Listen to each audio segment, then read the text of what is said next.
My Lords, I rise to speak to Amendment 8, which appears in my name, and also to Amendment 41, which appears in my name and that of the noble Lord, Lord Alton of Liverpool. This is the first time I've taken part in the debate of report stage, but I sat and listened very carefully to the entire first grouping, which covered a lot of the issues that particularly relate to Amendment 8.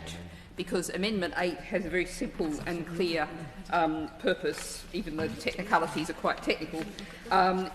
This amendment aims to delay for 1 year the introduction of the raised level of national insurance for registered charities.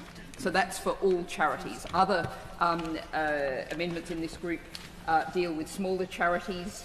Other amendments indeed deal with groups of organisations, that many of which may be charities. But this is an exemption for 1 year for all charities. And I think it's really important, and I want to take on a couple of the points that particularly made by the noble Lord Eatwell, and I'm not quite sure which amendments the noble Lord was counting in his 38, but I would strongly assert that this Amendment 8, and indeed 41, neither of them could in any way be described as wrecking amendments, because this is something that does not affect the government's long-term economic policy, it does not affect the government's long-term plans. It means for 1 year it's not receiving, and the government's own estimate is £1.4 billion for 1 year. Now, what I asked the noble Lord the Minister at committee when I tabled the same amendment and didn't get an answer from, and I'd be interested to hear any response tonight, is a point that was raised in the first group of amendments about if charities go under, if charities are forced to slash their services, how much is the government simply going to have to fund through other means, through social care, through whatever mechanisms, through government provision? And it seems to me, I don't have the capacity to put a figure on that, but it seems likely that there may not be very much difference between those two figures. And the reason why I put this down at committee was actually a CEO of a fairly large charity who I happened to be having dinner with.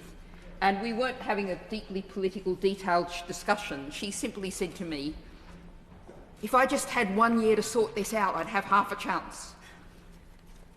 And it's interesting that the noble Lord Clerk of Nottingham, not currently in his place, in the first group said that what was happening with so many organisations, I think he was specifically referring to charities, were encountering this unexpected expense. And it's the suddenness and the no chance to think about, well, can we shift actually some money into fundraising to increase the funding stream so that we can cope with this down the track? And that's what this amendment seeks to do. So I find myself in quite an unusual position as a Green, saying I've put forward this really moderate, small, reasonable amendment, quite small in scale compared to some of the other things we're discussing here. But it's a really practical step to attempt to protect charities and all the essential services. And we heard so much passionate from people who are very directly involved in delivering these services from charities. I'm not going to repeat that long list of those now, but I will just raise one point that I don't think has been raised up to now, which is the place of charity shops on our high streets. And they are already struggling. We're already seeing significant closures of charity shops on high streets, faced by rising energy costs, faced by, no one's complaining, but rising staff costs due to the increase in the minimum wage. And if we hollow out further our high streets by losing those charity shops, that again is impact that's going to have all sorts of costs that in one way or another the government is really going to have to pick up. So that's Amendment 8.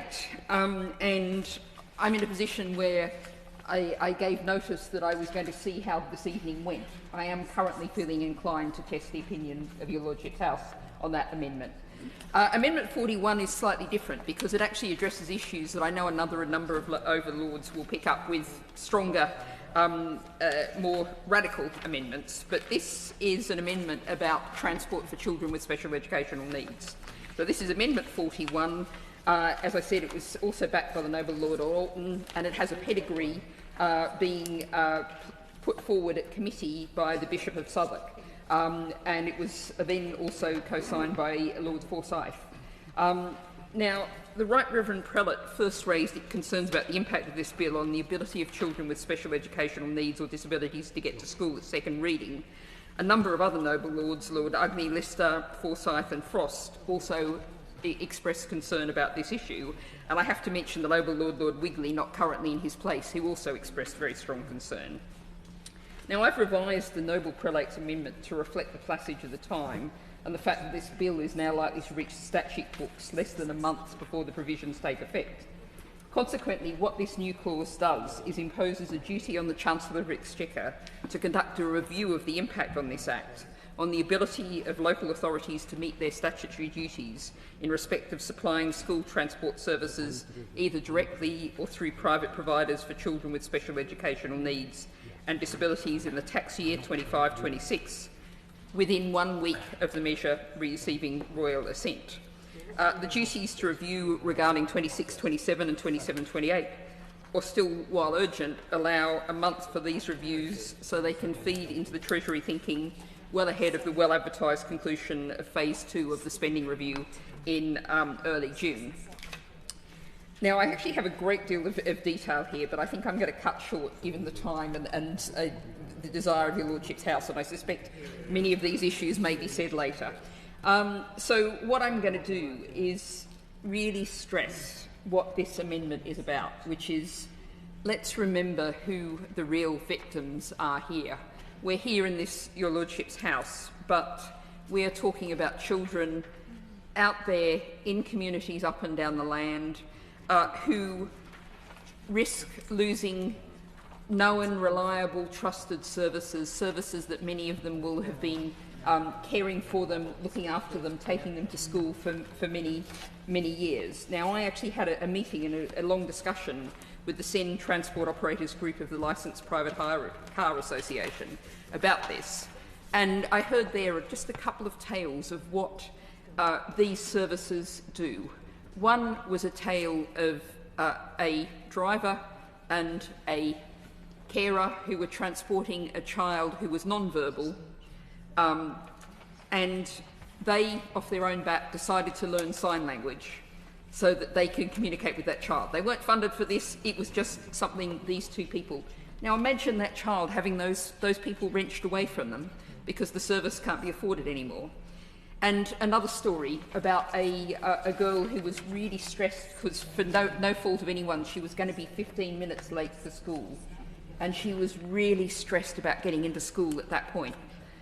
And the carer said, "It's okay, you're not going in on your own, I'll come in with you." And again, it wasn't in the contract, but it was people going that extra mile. And to throw all of those services into turmoil, which is what will happen, because they can't just suddenly renegotiate the contracts. They're going to have to hand the contracts back. And that is something that really is not acceptable. So the Noble Lady Baroness Rolfe, I know, has a stronger amendment than this later on, and I hope we might put that to the vote.